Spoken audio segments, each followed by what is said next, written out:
Tassels mark the next big trend in jewelry making. Designer Wyatt White is here today to show us how to wrap, tie, and finish beautiful tassels for earrings and other accessories. Hey, Wyatt. Hi. So we have a tool that's going to make this really super easy. We do. Right. So we also have some other supplies too that we'll need. All you have to do is decide what kind of tassel you want to make and find a plethora of materials out there, and it makes it quite quick and easy. The tool has the double suction cups on it. Just have to make sure that they're positioned in the right place. And I like to use a plate because it's nice and sturdy and will keep it stuck down while you're doing things. Okay, so you could stick it anywhere. If your Right. countertop is not porous, you could use that, or you could put it on a window or Right. something. It's very important to have a non-porous surface so it sticks and will hold on, because you do need a little bit of strength with it. Okay. And then I like to take the spools and then just pop them into a drawer or some box or something on the floor. I've placed two of them, a red one. And what type of fiber are you using? This is a metallic band through cotton.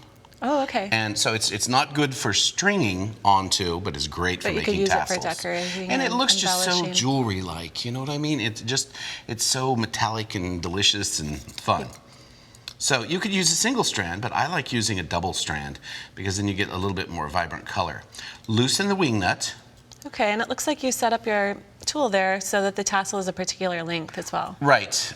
Thanks for reminding me. It's got all these little holes that you can adjust, and the thing that I like about this is that you're able to make two tassels at one time. So if you're making earrings, this is a great tool Well, to be able to make. you can make a matched pair. You make both of them at the same time. Okay. So you draw in about 6 or so inches of the end of the tassel material.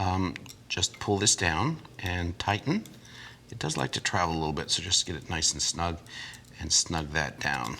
Okay. Just like so. Great. Now, one of the really good things about this is you can count the number of revolutions you go. So if you want to make 6 pairs of earrings, you just need to count your revolutions so that each one of them is going to be the same. That's a great tip, yeah. So you can make the same number of strands in each earring. Right, Perfect. or if you're going to make something for a mother-daughter, you put 5 or 6 less Make wraps them than you do. identical. So it's really great. So you just take this and wrap, and so we got 1, 2, 3, 4, 5, 6, 7, 8, 9, 10, 11, 12. So you can do any number of wraps, of course. Then you're going to cut way back here. And so you've got one that's connected and you have one that's not connected. So what you do is you take a pair of tweezers and you're going to push the two ends in between the two of these and then pull and grab and pull this straight up. And you just pull nice and tight so that just gathers just like that. Now you want to tie 2 knots in there. So you just do the same thing again. And then once you kind of get the hang of this, you may want to twist this so it holds a little bit better. Okay. And you draw that up nice and tight. So that's just gathering up your cords together. Right, that's gathering the cords on one side. Now if you're going to make a single tassel, then you could just cut this off right now. But we're going to make a double. So I'm going to loosen this, and I have the other one. And it's a little precarious because you need to be able to get through there. And so I'm going to adjust this just a little bit so that one's a little on that side and this is be a little on this side. Just easier to do. So you push that through, and again you just grab a hold, bring it around behind the camera here, and put it through. And this time you're pulling it down. Right, just going to pull it down and nice and tight. Now to remove this, you just keep that loose and it slides right off. Okay. So now you could add a jump ring, to which I've done here.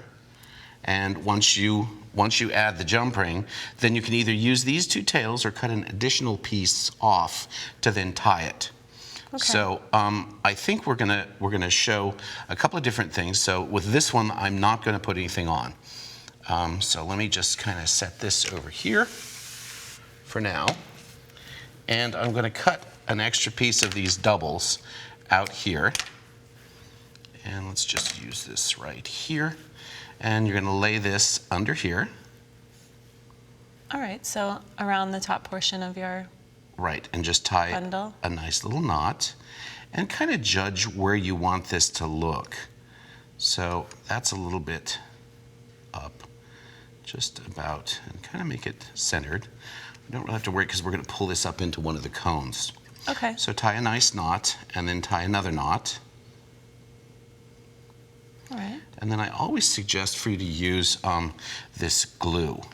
Okay, Now, so you want to use some jeweler's cement. Right, some jeweler's cement to just kind of keep those knots from coming apart. Now, a lot of people will get this out and squeeze it. Don't do that. All you have to do is set it in your hand and let the warmth of your hand bring out a small portion. And that will get just enough glue out there, but it won't start just running out like you've opened the faucet. Okay. And so you just kind of do that, and then you do a little bit on the top as well. Okay. And then in just a few minutes, that's ready to go. You can cut them off, and then we'll cut a piece of wire and go up through there. And Sounds then good. the magic begins. So now you would probably want to do that on the other side as well, because we are going to make a pair of earrings. Probably just show doing one, but Okay. this helps us we can clean this up a little bit now that there's a little bit of glue on it. So snip, sharp scissors, very important to have. And so you don't need that thread as a hanger at all because you're adding wire. Correct, correct.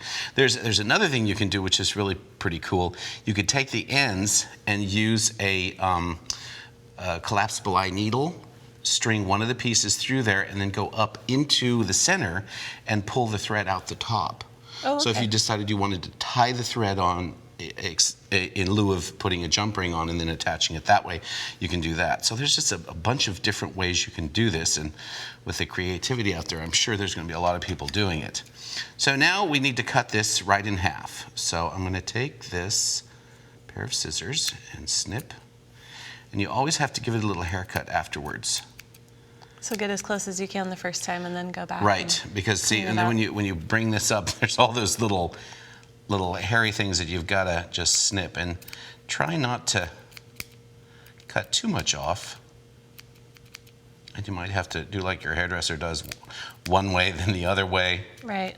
To try to get it nice, and it doesn't have to be perfect. I mean, we're making jewelry after. We're making jewelry, but I love the phrase that it's handmade, not homemade. That's right. I love that phrase. I use it all the time, and credit you always. Oh, thanks. So now we're going to take a little piece of 22 gauge or thicker wire, and we're going to cut a piece off,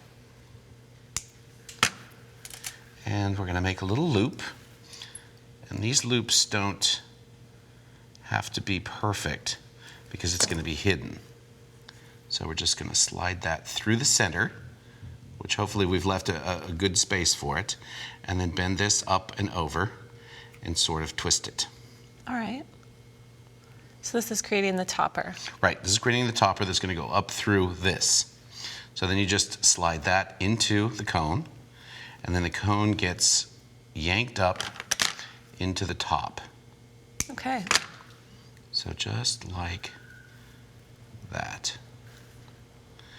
And see how it's gonna misform it a little bit, so you need to cut a little more of the hair.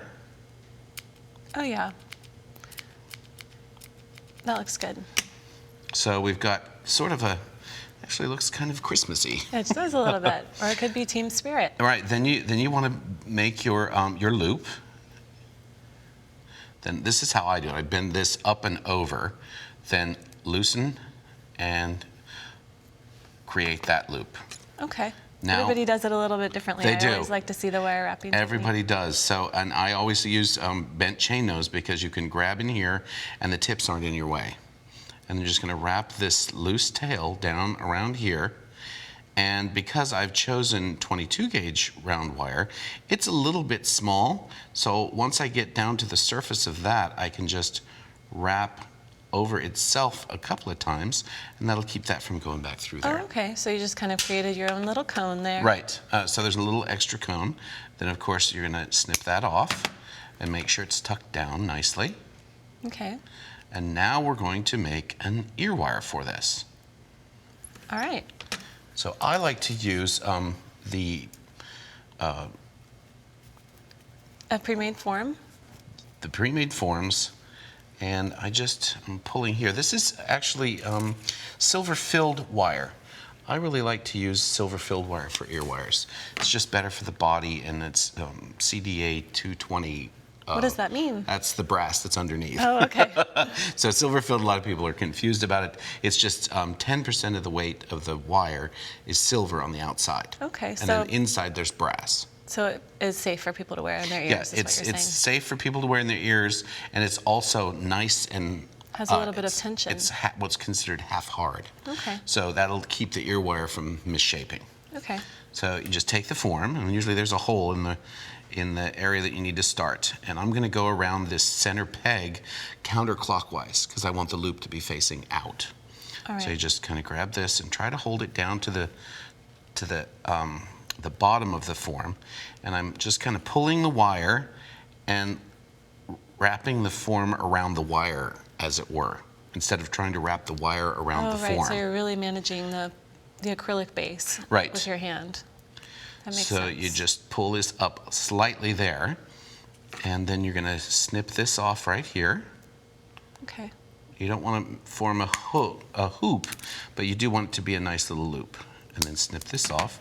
Then you just pull this up and off the form. And then make another little snip where the circle is complete here. So that you just have a nice clean loop there at the beginning. So now we have our ear wire. And then that, if you've clipped it and it's still open, you can just snap this right up under there, and then it's on. And again, using the curved chain nose. So now we've basically got our ear wire. Now there's only, you can lay it right here if you want to. There's one more little thing that you've got to do to this. Because the wire is hard, and because wherever you cut wire, there's going to be a really sharp edge. So you take an inside cup burr, and I've put this into a battery-operated bead reamer, and you just press the button and just go around like this. So you're using it to round the end of the wire? Yes, it's going to perfectly round that wire so that there's no jagged edges. And when you insert it into your ear, or the person you're making the gift for's ear, then there's going to be virtually no problem with it. Okay. And are the ear wires hard enough that you don't need to work hard in them? Correct. There's no need to put any additional hammering or any of that onto the ear wire. You could if you wanted to add a little bit of texture, I guess. Right. Yes, you definitely could.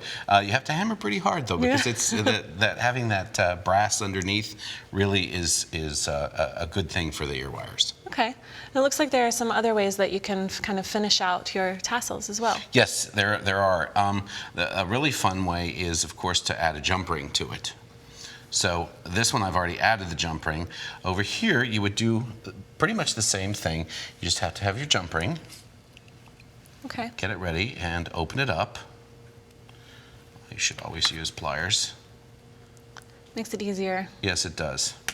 And it's always easier to add this onto here. Well, that seems to have come a little bit loose. It's all right, we can tighten it back up. So we're going to take the jump ring. And this can be a little bit tricky, but it's better to do it before you've tied the bottom. Just slide it past all your threads, like so. Okay. And then close this. Making sure you've got all the threads inside there. So this will just be another way of making your hanger. Right. That makes it a different way to do that. And that was with this sparkle stuff. So I'm going to take just a little length of the sparkle out. Snip that. And now you've got to hold this, wrap this around. You want it to be about halfway, or thereabouts. And then take this and wrap it around. And you want to wrap it around so that it gathers all of the strands underneath where the curvature of the jump ring is. So you can get this around here a couple of times, and then you're going to tie a knot.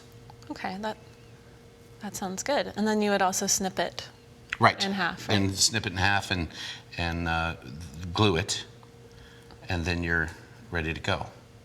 Okay. Well, tell us a little bit about this little guy right here. Oh, that's this white foofy tassel here. That I used silk. So I used the regular silk that has the needle on it because it's got some really interesting characteristics. Of course, silk is a great stringing product. It's strong. It doesn't stretch. Natural fiber.